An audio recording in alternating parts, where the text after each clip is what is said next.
Recording चालू ना? ठीक है।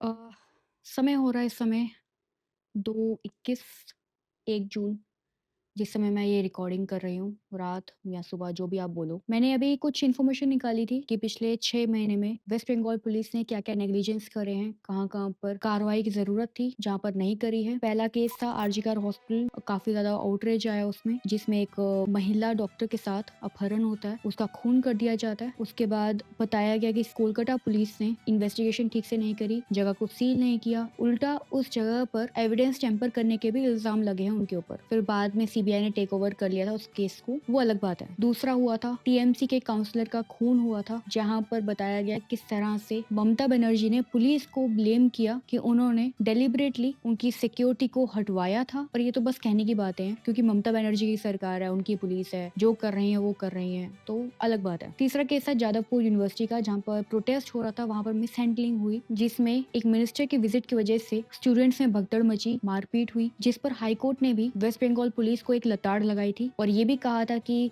वेस्ट बंगाल पुलिस काफी बायस्ड है और हमेशा सिलेक्टिव अरेस्ट करती है। चौथा केस आया था कस्टोडियल टॉर्चर का, जहाँ पर 5 महिला स्टूडेंट एक्टिविस्ट को डिटेन किया था और वहाँ पर ऐसा बोला गया था कि उनको कस्टडी में ही काफी ज्यादा टॉर्चर किया गया, जिसमें सीसीटीवी फुटेज भी मिसिंग कर दी गई थी पुलिस के द्वारा। कोई बड़ी बात नहीं है। इसके अलावा उस टॉर्चर के अंदर उन महिला एक्टिविस्ट के हाथों के ऊपर अपने जूते रगड़े थे, ये तक लिखा गया है इस पर। इसके अलावा मुर्शिदाबाद का, वो हम सबको पता है क्या हुआ, पुलिस को सब कुछ पता था क्या हो रहा है, फिर भी वेस्ट बंगाल में रहने वाले हिंदुओं को नहीं बचाया गया और ऐसा भी कहा जाता है कि पुलिस का भी इसमें इन्वॉल्वमेंट था। ये तो कुछ ऐसे केसेस हैं जो कि सामने आ गए, ऐसे कई केसेस हो सकते हैं जो सामने आए ही नहीं। और मैं जब निकाल रही थी ना, तो मुझे लगा कि इसमें इतने निकल जाएंगे कि 3 घंटे की फिल्म आप देख सकते हैं। चलो मुद्दे पे आते हैं। एक 22 साल की लॉ स्टूडेंट जिसका नाम है शर्मिष्ठा, हम सब 19 साल का इसलिए कह रहे थे क्योंकि उसने अपने यूजर नेम में 19 लिखा है, तो हमें ऐसा एजम्पशन था कि वो 19 ईयर्स की है, 22 साल की है, वो मेरी ही उम्र की है। उसको अरेस्ट कर लिया जाता है आधी रात को। अरेस्ट भी कैसे किया जाता है, कोलकाता से पुलिस आती है गुड़गांव में, क्योंकि वो रहती थी गुड़गांव में, आती है, उसको वहीं से अरेस्ट कर लिया जाता है। शर्मिष्ठा को कोई प्रायर लीगल नोटिस नहीं मिला था। सफेद वर्दी वाले उसके घर में डायरेक्टली आ जाते हैं बिना किसी वारंट के, दिल्ली में ही एक मजिस्ट्रेट के सामने लेकर जाते हैं और उनसे उसे कोलकाता ले जाने के लिए अप्रूवल लेते हैं। अप्रूवल मिल भी जाता है, बट बड़ी बात यह है कि बीएनएसएस के सेक्शन 43 के क्लॉज 4 में ये लिखा गया है कि एक महिला का अरेस्ट अंधेरे में नहीं किया जा सकता बिना किसी जुडिशियल परमिशन के, जो कि यहाँ पर हुआ है क्योंकि मजिस्ट्रेट के पास तो वो बाद में गए थे, यहाँ पर डायरेक्टली इन्होंने इलीगली अरेस्ट किया है, जो कि वेस्ट बंगाल पुलिस के लिए कोई बड़ी बात नहीं है। इसके बाद जब उसको अरेस्ट करके कोलकाता लेकर जाते हैं, वहाँ पर पुलिस कस्टडी के लिए कोर्ट में मांग की जाती है। पुलिस कस्टडी क्यों? टॉर्चर करने के लिए। बट उस मांग को डिनाई कर दिया जाता है और उसको जुडिशियल कस्टडी मिलती है। बट जुडिशियल कस्टडी में भी क्या होगा वो हम सबको पता है। शर्मिष्ठा के डिवाइसेस को सीज कर दिया जाता है। शर्मिष्ठा के लॉयर के द्वारा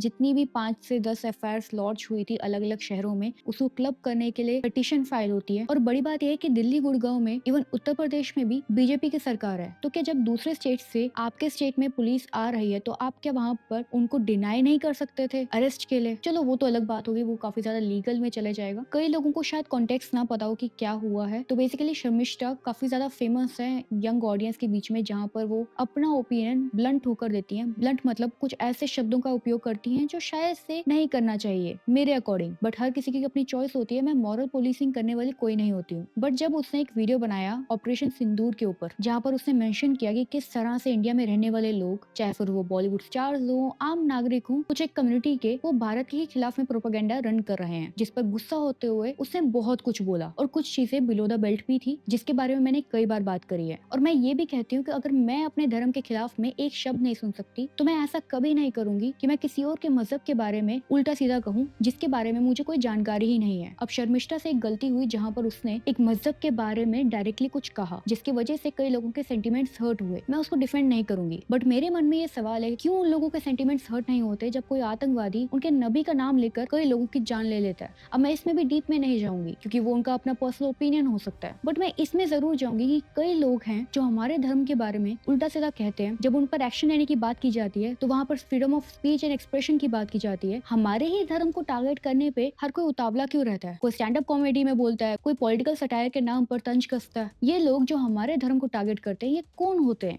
देखो, एक्सेप्टेंस बहुत जरूरी है। अगर किसी धर्म में या किसी कल्चर में कुछ गलत है तो आप उसको एक्सेप्ट करो। ये मत सोचो कि इतने सालों से होता आ रहा है तो होता रहेगा। हिंदुओं में एक कल्चर बना दी गई थी सती प्रथा की। कई लोग इसके बारे में बात करते हैं और कई लोग हिंदू धर्म को बदनाम करने की कोशिश करते हैं, जबकि हिंदू धर्म में सती प्रथा का कहीं पे भी उल्लेख नहीं किया गया है। ये इसीलिए शुरू हुआ था क्योंकि मुगल्स जब एक पुरुष की हत्या कर देते थे, उसके बाद उसकी पत्नी के पास और कोई चारा नहीं बचता था अपनी इज्जत बचाने के लिए। Correct me if I am wrong, but अगर ये चीजें हमारे धर्म में होती तो महाभारत में पांडवों की माता कुंती, उन्होंने क्यों नहीं सती प्रथा करी? या रामायण में भगवान श्री राम की माता, उन्होंने उनके पति के जाने के बाद सती प्रथा को क्यों नहीं अपनाया? चलो, ये भी बहुत डीप में चले जाएगा। सवाल ये है कि ऐसा तो नहीं कि वेस्ट बंगाल बहुत ही बढ़िया कंडीशन का स्टेट है जहाँ पर कोई क्राइम नहीं हो रहा, जहाँ पर किसी के साथ भी कोई भी इनजस्टिस नहीं फेस कर रहा। और ऐसा तो नहीं कि कोलकाता पुलिस बहुत फ्री बैठी है, उसको लग रहा है कि यार कुछ काम करने को है नहीं, चलो ये वाला केस आया है, इसको ले लेते हैं, इस पे काम करते हैं। ऐसा तो नहीं है। अभी हाल ही में कई लोग वेस्ट बंगाल में प्रोटेस्ट कर रहे हैं जो टीचर बनना चाहते थे, बट वेस्ट बंगाल गवर्नमेंट ने उनके सपनों के ऊपर पानी फेर दिया करप्शन करके। क्या वेस्ट बंगाल पुलिस में इतना दम नहीं कि उन लोगों को पकड़ा जाए जो इसके पीछे हैं? चलो यार, ये तो बड़ी बड़ी बातें हैं। मेरा कोई एजेंडा नहीं है। जो मेरे मन में आ रहा है, जो मुझे लगता है कि जो सही है, मैं वो करती हूँ। मुझे लगता है बीजेपी गलत करे, मैं उस पर बात करती हूँ। मुझे लगता है कि टीएमसी गलत करे, मैं उस पर बात करती हूँ। आखिरी में मैं बस यही कहूंगी कि सब्सक्राइब कर देना,